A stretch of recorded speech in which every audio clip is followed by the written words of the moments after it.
Hey guys, we're here at the camp to update you on what's going on. We've been doing a lot of odd jobs on the infrastructure and like working on our water system, making it a little more permanent, a little less temporary, which is an ongoing job.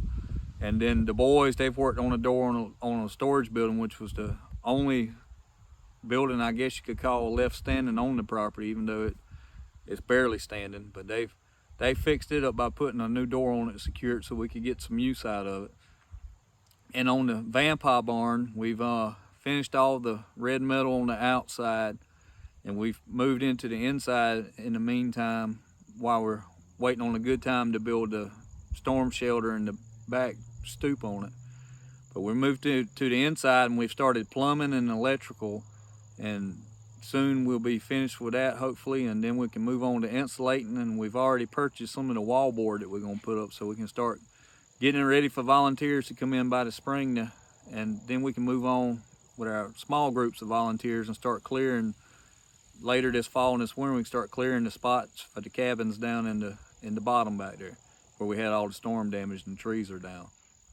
But what we wanted to talk about this month was I'm sure everybody's aware, everybody's dealing with more problems than they probably ever had because of the way this year's went down.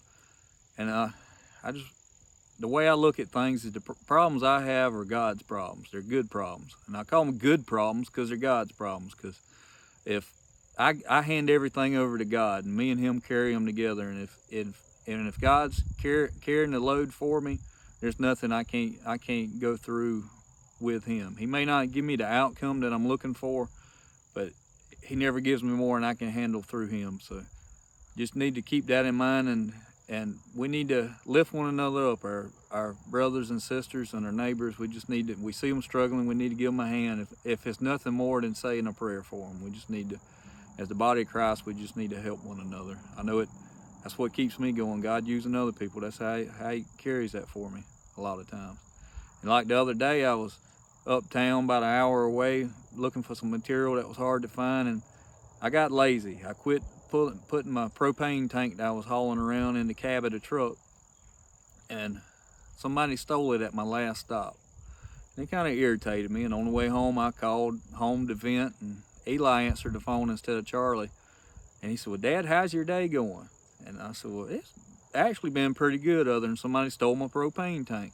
And he reminded me how God could turn good out of any situation, and he reminded me, and I was like, "You're right." And then he went on to remind me the story of Joseph. Joseph's brother sold him for evil, but God meant it for good, and he turned the situation around and made Joseph a very high person in Egypt. He sold all that grain, and through that he saved his whole nation. And Joseph told them, "What you did was evil, but God meant it for good."